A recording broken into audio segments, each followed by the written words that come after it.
here comes a new challenger! What's up, guys? My name's Elden. Welcome back to another KOH video. Today's KOH video, we are going over Genbu! Yes. We are going to do a highlight on Genbu. So let's just jump right into it. But first, please go over to check out my art channel. I posted there recently. It's been doing pretty well. It's more of videos that I get to talk to you guys and stuff like that and help people with art. So if you're interested in that, go check me out over there. I'll be posting another video relatively soon.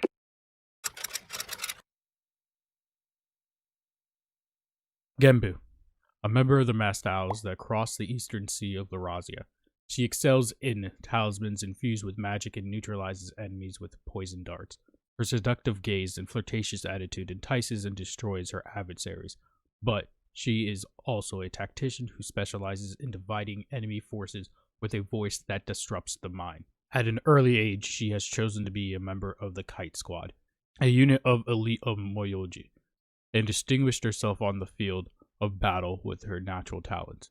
For this reason, she was the strongest candidate for the head of the Kite Squad for some time. However, she refused and chose to play an active role as a member of the Masked Owls, helping Suzaku behind the scenes. It's easy to manipulate the human body and mind. It's not fun to kill the target right away. They should be played around with a bit. Now with her story out of the way, let's jump right into her skills. Her first skill, Dark Cloud Wind. Genbu calls upon Dark Cloud Wind from dark clouds to attack enemies within a target area. If enemy's hit is poison, this attack gains increased crit damage by 20%. Successful hits have a 35% chance to reduce speed of the enemy's hit for 2 turns. Now if you max this out, it actually becomes a 45% chance to reduce enemies for 2 turns, which is very, very useful because it is an AoE hit. It is a diamond-shaped AoE hit, meaning it can hit up to 4 people in a diamond shape, allowing people to actually be slowed, all 4 of them.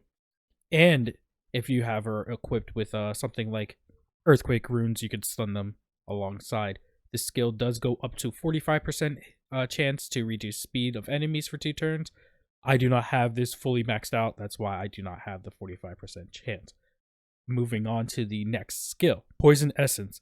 Being an excellent poison wizard, Genbu purifies poison essence to recover 15% of her max HP. If she's inflicted with continuous damage or poison, she removes all of them and resets the cooldown of Viper's Breath, as well as recovering 70% of her action gauge. So this is actually very, very interesting skill. Not only does she heal, she also can get an action gauge 75%. So if you have her pretty speedy, she'll pretty much go next. Also, the HP recovery actually goes up to 15 more, so 30% HP recovery, and the cooldown is reduced by 1, so making it a 3-turn cooldown. So with that 30% HP recovery when it's fully maxed out, she's able to pretty much be self-sustaining in a sense that she will continuously heal herself, and you don't need to actually use a healer with her if she is a little bit more tanky or is a damage dealer that has a slight tankiness to her. It is a single target or a self skill, so you cannot use it on any other players, only herself. So she's more of a self-sustaining type unit. Viper's Breath. Attacks enemies with a target area. This attack will be guaranteed crit hit if the enemy hit has a speed buff. Successful hits have a 70% chance to apply 1 poison on enemies for 1 turn. If an enemy hit is inflicted with continuous damage, they will be silenced for 1 turn. Cooldown 5 turns. This cooldown actually decreases to 4 turns.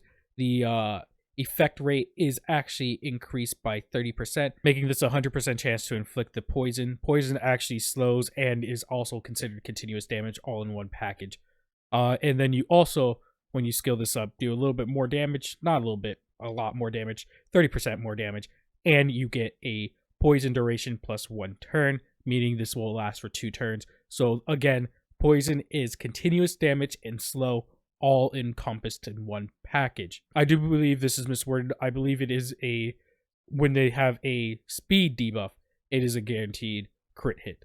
This is also an AoE skill. This hits up to 7 units all in one area if they're in the surrounding area. So it's a very wide AoE type hit skill.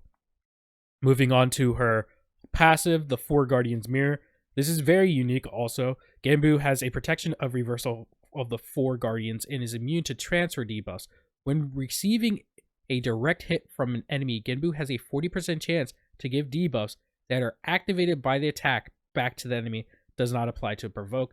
This is very interesting still, because if you're fighting someone that lands like debuffs constantly over and over again, let's say you are fighting a Ingwe and the Ingwe is transferring over the debuffs, because it's technically a direct hit, she has the chance to putting those debuffs back onto them before they actually transfer over to you, which is a very interesting skill set to have. Now, let's move on to her hidden skills, because these do go above a bit. Editing Elden here, I quickly glossed over this because I didn't remember what it was previously, but I believe the skill was actually a 50% chance to recovering her action gauge before you actually put in the unit to utilize this and then get the 70% of her action gauge to be increased. So, yeah. So if we look at the Ford Guardian's Mirror, you can see that Genbu actually gets a 10% increase for her Ford Guardian's Mirror, meaning a 50% chance to give back the debuffs that are being put onto her. Next we have the Viper's Breath. Viper's Breath actually gets a 2-turn poison and 2-turn silence. So this actually turns into a 3-turn poison if you have her fully skilled up, and a 2-turn silence, which is pretty freaking good.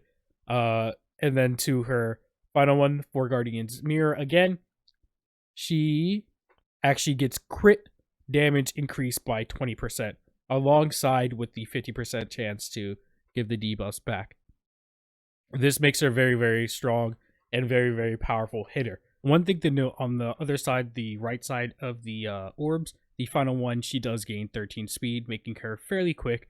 Again, you want her to be fairly speedy, preferably after a unit that would do continuous damage or something like that, or someone that would armor break so she does more damage to that unit, and then also puts a poison on them to make them slow down and other stuff. So, yeah. Now let's talk about how you should rune Genbu. Some people believe that you should rune her with a more tanky stats. Personally, I do not believe that. You can rune her with more tanky stats and have her be a more of a support unit instead of a damage dealing unit, because that would make it more annoying for enemies to kill your Genbu and make it so that it's more or less likely they will want to attack you. But I believe that you should actually put her on crit damage, speed, and attack runes, ideally having Havoc and Earthquake. Havoc so you get that extra crit, Earthquake so you can have those stuns for those AoE attack hits. And then you want the substats of her to actually be quite well too. You would want her to have at least around 50 or so accuracy.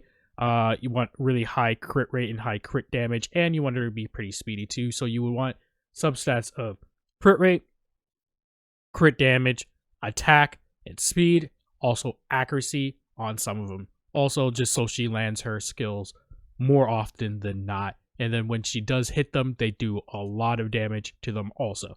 So that's why I would rune her that way, because I like having those attackers. She's an AoE hitter. She does big damage.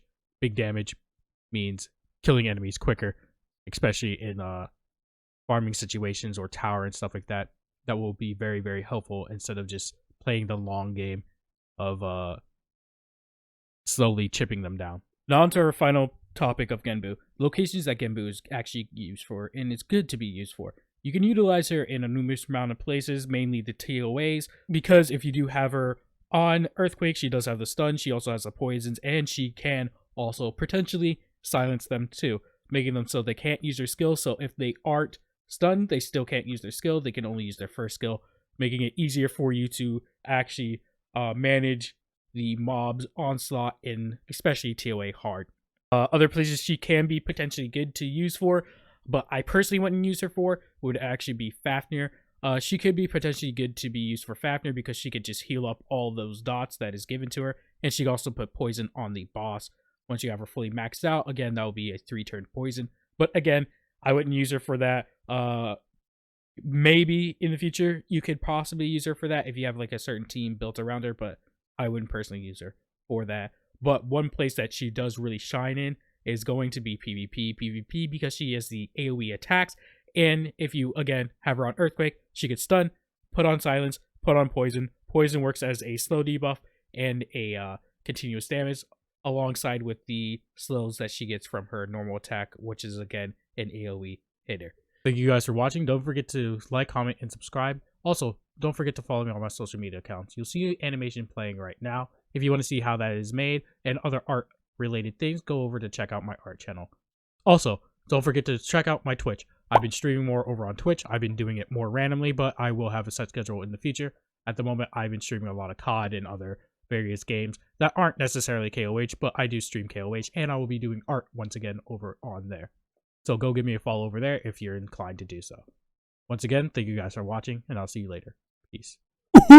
Bye-bye.